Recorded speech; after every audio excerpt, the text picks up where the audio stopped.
Bonjour à tous et bienvenue sur la chaîne. Aujourd'hui, on se retrouve pour un épisode exceptionnellement intense des « Ici tout commence », celui du jeudi 12 juin 2025, épisode 1196. Qui marque un tournant décisif pour l'Institut Auguste Armand et pour ses élèves. Après des semaines d'incertitude, de peur et de colère, l'annonce tant attendue tombe. L'Institut rouvre ses portes. Mais ce retour à la normale n'est qu'une illusion.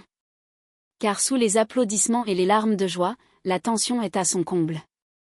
Stanislas, Tessier et Clotilde doivent faire face à une réalité glaçante, le double n'a aucune réservation pour sa réouverture.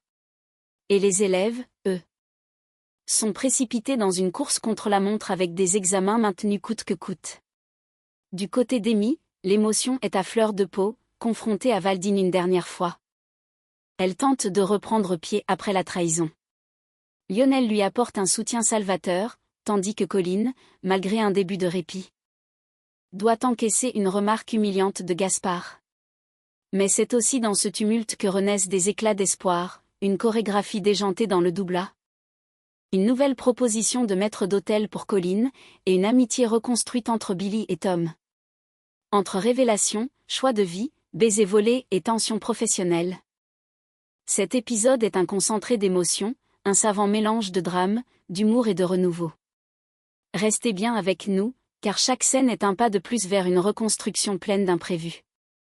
L'auditorium de l'Institut Auguste Armand vibre d'une tension contenue. Les élèves, réunis en silence, échangent des regards inquiets. L'air semble chargé d'espoir, mais aussi de crainte. Tessier monte lentement sur l'estrade, flanqué de Rose et Stanislas. D'un geste sec, il ajuste le micro, puis plante son regard dans la salle. L'Institut Auguste Armand rouvre ses portes. Un frisson parcourt l'assemblée. Puis, comme une vague, les applaudissements éclatent. Des rires fusent. Des larmes de soulagement perlent sur certains visages. Zoé se serre contre Sabri. Amy enlace Billy, Lionel tape dans les mains de Gaspard. Même Tessier, malgré sa rigueur habituelle, laisse apparaître l'ombre d'un sourire. Rose prend la parole, avec douceur. Vous avez traversé des jours très durs, mais vous avez tenu. Ensemble. Et ce n'est pas fini, ajoute Stanislas. La réputation du double a été gravement écornée. Il va falloir redoubler d'efforts pour regagner la confiance du public. Tessier enchaîne, plus grave. Une école comme la nôtre ne peut tolérer les compromis. Ceux qui ont mis l'Institut en péril devront répondre de leurs actes. Pendant ce temps, à la gendarmerie, l'atmosphère est tout autre. Clotilde, tendue, serre ses bras croisés contre elle. À ses côtés, Amy fixe le sol, encore sonné par les derniers événements. Brassac les reçoit sans détour. Valdine a fini par parler. Clotilde relève la tête, stupéfaite. Il a avoué ? Oui. Dès qu'on lui a fait écouter l'enregistrement d'Amy. Il a compris qu'il ne pouvait plus nier.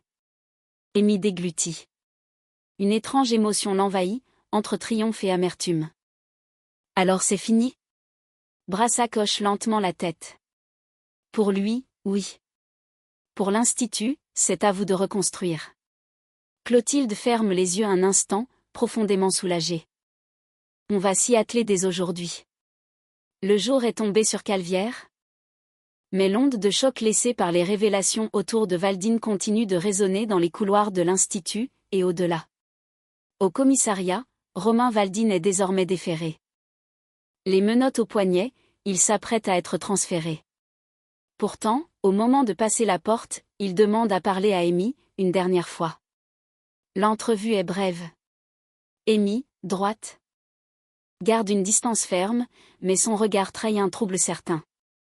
Face à elle, Valdine baisse légèrement les yeux, puis les relève avec une sincérité désarmante. Je t'en veux pas. Je t'en voudrais jamais. Un silence. Je t'aime trop pour ça. Amy serre les mâchoires. Elle ne répond pas. Le gendarme le pousse à reprendre sa route. Quand la porte se referme, Clotilde, qui attendait non loin, vient à sa rencontre. Elle pose une main sur son épaule, et, pour une fois, laisse tomber le masque de rigueur. Tu es vraiment très courageuse. Je suis fière de toi. Amy baisse la tête, émue. De son côté, Matteo encaisse une déception difficile. Il tourne en rond dans son salon, le contrat en main, les yeux cernés par une nuit blanche. Le rendez-vous avec le banquier, qu'il avait tant attendu, est annulé. J'ai relu le contrat 10 fois, c'est foutu, murmure-t-il à Jude, assis sur le canapé. Le bail est verrouillé. Pas de gérance possible avant 3 ans. Il s'effondre sur une chaise, découragé. La flamme qui l'animait semble vaciller. Mais Jude, lui, a pris une décision importante. Il s'avance. Le regard franc, posé. J'ai refusé le grand cerisier. Matteo le fixe, incrédule. T'as dit non? C'est un palace, Jude. Justement. Ce n'est pas moi. J'ai envie de faire ma cuisine. Celle qui me ressemble. Pas celle des autres. Matteo reste silencieux. Puis, doucement, un sourire sincère éclot sur ses lèvres. Alors on va se trouver un autre chemin. Ensemble. Une page se tourne, et une autre commence à s'écrire. Dans l'économat de l'Institut, les néons grésillent faiblement, la lumière tamisée accentue l'atmosphère interdite du moment. Stanislas et Angèle, seuls entre les cartons de provisions, se rapprochent, irrésistiblement attirés l'un par l'autre. Les regards se croisent. Les souffles se mêlent, et leurs lèvres finissent par se rejoindre dans un baiser brûlant, chargé de désirs contenus. Ils sont prêts à franchir une étape, à se laisser emporter, mais soudain. La porte claque. Colline entre précipitamment, les bras chargés de bocaux. Panique. Stanislas et Angèle s'écartent à la vitesse de l'éclair, feignant de s'intéresser au contenu d'une étagère. Colline ne semble rien avoir remarqué. Le cœur battant à tout rompre, ils échangent un regard nerveux, la tension du désir s'est transformée en sueur froide. Un peu plus loin. Amy est assise seule dans un coin du parc, un cahier à la main. Ce ne sont pas ses cours qu'elle relit, mais les lettres que Valdine lui avait écrites. Des mots doux, empoisonnés. Maintenant que la vérité a éclaté. Son visage est fermé, mais ses yeux brillent d'un trouble profond. Elle cherche à comprendre. Comment a-t-elle pu croire en lui? Comment a-t-elle pu l'aimer? C'est là que Lionel la rejoint. Il s'assoit doucement à côté d'elle. Il jette un œil au cahier sans rien dire, puis lui glisse calmement. Tu sais, tu n'as pas à avoir honte. Il t'a manipulé. Il savait ce qu'il faisait. Amy secoue la tête, le regard noyé de regret. Et moi, je suis tombée dedans comme une idiote. Un silence. Lionel la regarde avec bienveillance, puis lui dit. Avec une sincérité désarmante. T'es une fille géniale, Amy. Et personne ne devrait te faire douter de ça. Elle esquisse un sourire fragile. Pour la première fois depuis des jours, elle sent qu'elle n'est pas seule. Que la lumière peut revenir, doucement. Dans l'amphithéâtre de l'Institut désormais déserté, Gaspard prend la parole devant un petit groupe d'élèves restés sur place. Malgré la fermeture administrative de l'école, une annonce importante tombe, les examens sont maintenus. Aucun report? Aucun aménagement. La nouvelle tombe comme un coup près. Pas de délai pour souffler, pas de répit pour digérer ce chaos. L'objectif reste le même, valider son année, coûte que coûte. Un peu plus tard, Colline pousse la porte du doublat. Le silence y règne. Chaque objet, chaque odeur, chaque lumière semble figée dans le souvenir du drame qui s'y est joué. Elle s'arrête quelques secondes, le souffle coupé.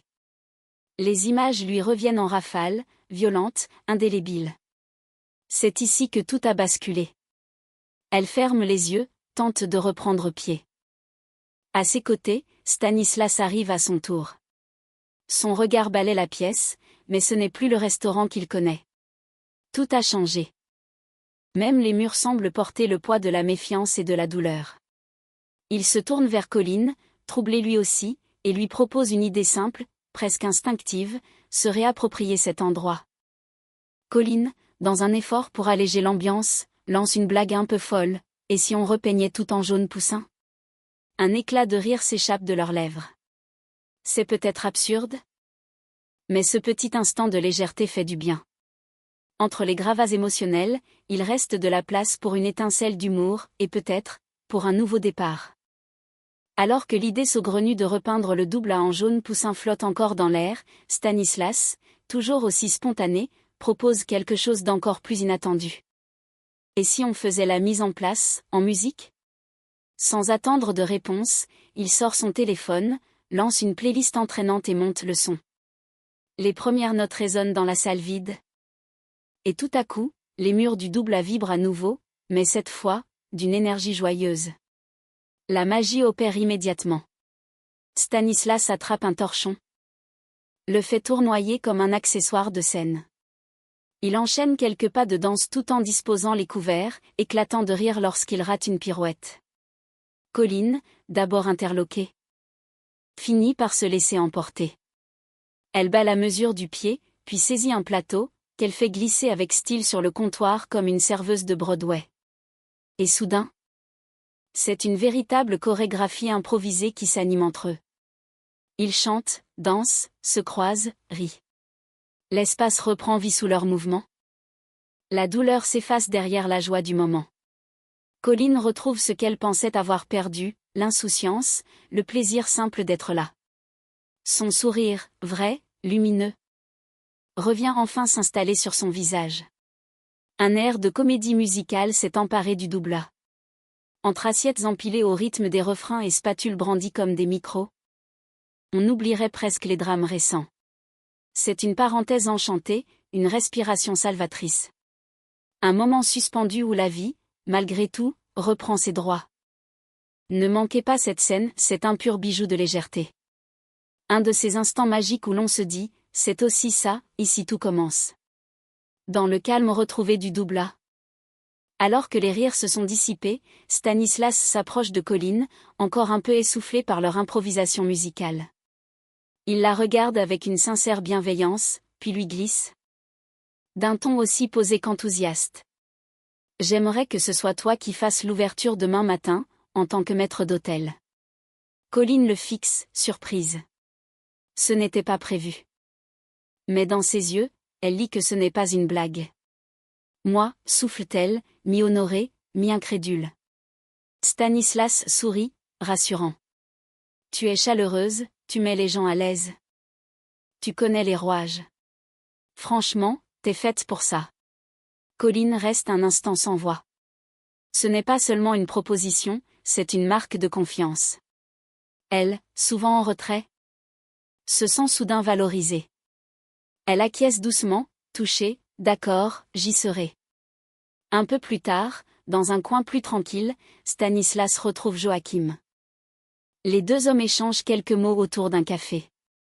Stanislas, en repensant à Colline, laisse échapper une réflexion pleine d'estime. J'aime beaucoup cette gosse. Elle a du cran, du cœur, et elle remonte la pente plus vite qu'on l'aurait cru. Joachim hoche la tête, un sourire discret au coin des lèvres. Il sait que ce genre de commentaire, venant de Stan, veut dire beaucoup. Colline, sans le savoir, vient de franchir un cap et demain, c'est elle qui ouvrira les portes du double A. Une petite victoire discrète, mais immense. La brise du matin souffle doucement sur Calvière-Cambilly, encore troublé par la veille, retrouve Tom pour lui parler à cœur ouvert. Le baiser échangé, inattendu et furtif, n'a pas quitté ses pensées. Mais pour elle, ce n'était qu'un élan irréfléchi, un de ces gestes impulsifs nés de l'émotion et de la tension des derniers jours. Elle lui confie que c'était un moment d'égarement, un simple écho à l'adrénaline du chaos qu'ils viennent de traverser. Tom l'écoute attentivement. Et loin de se vexer, il accueille ces mots avec une maturité désarmante. Il comprend que ce baiser n'était pas une promesse, ni une illusion. Ce qu'il en retient, c'est la force de leur lien. Il se réjouit sincèrement de pouvoir continuer à compter sur elle, comme amie fidèle, comme repère dans la tempête. Pendant ce temps, Zoé, préoccupée, se confie à Thelma et Matteo. Depuis quelques jours, une inquiétude grandit en elle, Jeff chercherait un nouveau gérant pour la sandwicherie. Un choix qui pourrait la mettre sur la touche. Zoé, investie et passionnée, redoute de perdre ce travail auquel elle s'est tant attachée, mais surtout, elle craint de perdre la confiance de Lionel, avec qui elle a construit une complicité rare et sincère. De leur côté, Billy et Amy retrouvent Anaïs au double, à l'approche de la grande réouverture. Le restaurant va enfin rouvrir ses portes après la crise, et Anaïs, plus déterminée que jamais, leur propose de reformer la brigade féminine, comme au tout début. Un geste fort, symbolique, pour tourner la page et reprendre le pouvoir derrière les fourneaux. Billy, émue et fière, accepte sans hésiter. Pour elle, c'est un honneur. Une manière de montrer que l'amitié et la résilience peuvent triompher des pires tempêtes. Mais Amy, elle, vacille. Les souvenirs de Valdine, les lettres, les révélations, les manipulations, tout remonte en flots brûlants. Dès qu'elle pénètre dans la cuisine, des flashs violents l'assaillent. Son corps se tend, son souffle se coupe. Elle doute. D'elle-même. De ses capacités. De son courage. Revenir ici, c'est affronter ses traumatismes en pleine lumière. Dans un moment de calme volé à l'agitation de l'Institut, Jude se livre à Matteo avec une sincérité rare. Longtemps, il a rêvé des grands palaces, de leur cuisine d'exception, de leur prestige millimétré. Mais aujourd'hui, ce rêve a perdu de sa lumière. Il confie qu'il n'en peut plus de cette rigueur sans âme, de ces protocoles étouffants où la créativité est corsetée, où chaque geste doit être calibré à l'extrême. Ce monde-là, aussi brillant soit-il, ne lui ressemble plus. Il a soif d'humanité, d'une cuisine vivante, instinctive, libre. Matteo, touché par ce virage intérieur, ne tarde pas à réagir. Il a une idée. Une idée simple, mais pleine de sens, reprendre le café de Jeff. Ce lieu chaleureux, convivial, où les gens viennent pour se retrouver, pas seulement pour manger. Là, Jude pourrait poser sa signature, créer une carte qui lui ressemble, faire une cuisine sincère, sans phare. Une proposition à la fois audacieuse et pleine de tendresse, comme une main tendue vers un avenir plus vrai. Jude reste silencieux un instant, comme traversé par cette perspective nouvelle. Et si c'était ça, sa vraie voix? Dans une atmosphère tendue au sein de l'Institut fraîchement réouvert, Gaspard lance à Colline une remarque aussi cinglante que méprisante. La salle, c'est le kebab de la gastronomie. Derrière ce trait d'humour mal placé, se cache une véritable pique. Pour lui, la proposition de Colline de prendre en main la salle n'a rien d'un mérite, selon Gaspard. Si Stanislas lui a confié ce rôle, ce n'est pas pour ses compétences, mais uniquement par intérêt personnel. Il affirme que Stanislas est locataire de la mère de Colline et qu'il agit dans l'espoir d'obtenir une réduction de loyer. Blessé par cette accusation aussi injuste qu'humiliante, Colline, profondément atteinte, s'éloigne sans dire un mot, les larmes aux yeux. De leur côté, la situation est loin d'être plus réjouissante dans les cuisines du double. Stanislas vient trouver Tessier et lui fait une confession glaçante. On n'a aucune réservation pour l'ouverture. La presse s'est déchaînée, les clients se méfient, l'image du restaurant est à terre. Un coup dur, d'autant plus dur qu'il était prévisible. Clotilde, accablée, murmure presque à elle-même, dans un soupir résigné. Je le savais. On va pas s'en relever. Un constat amer, comme un aveu d'impuissance. Le double, autrefois fierté de l'Institut, risque de rester vide. Le combat pour redonner confiance aux clients ne fait que commencer. Et voilà pour ce résumé détaillé de l'épisode 1196 d, Ici tout commence. Diffusé le jeudi 12 juin 2025. Un épisode riche en rebondissements, où le souffle du renouveau se heurte encore aux ombres du passé. Entre la chute de Valdine, la renaissance du double, les choix courageux de Jude, et les blessures encore vives d'Amy, tout semble s'accélérer à l'Institut. Mais attention, derrière chaque victoire se cache une fragilité. Et les prochains jours pourraient bien tout faire basculer à nouveau. Le double survivra-t-il à sa mauvaise réputation? Colline saura-t-elle faire ses preuves? Et Amy trouvera-t-elle enfin la paix intérieure? Si cette vidéo vous a plu, n'hésitez pas à liker, commenter et vous abonner pour ne rien manquer de la suite. Et surtout, dites-nous en commentaire. Quel moment vous a le plus marqué dans cet épisode? À très vite pour un nouveau résumé haletant d'ici tout commence.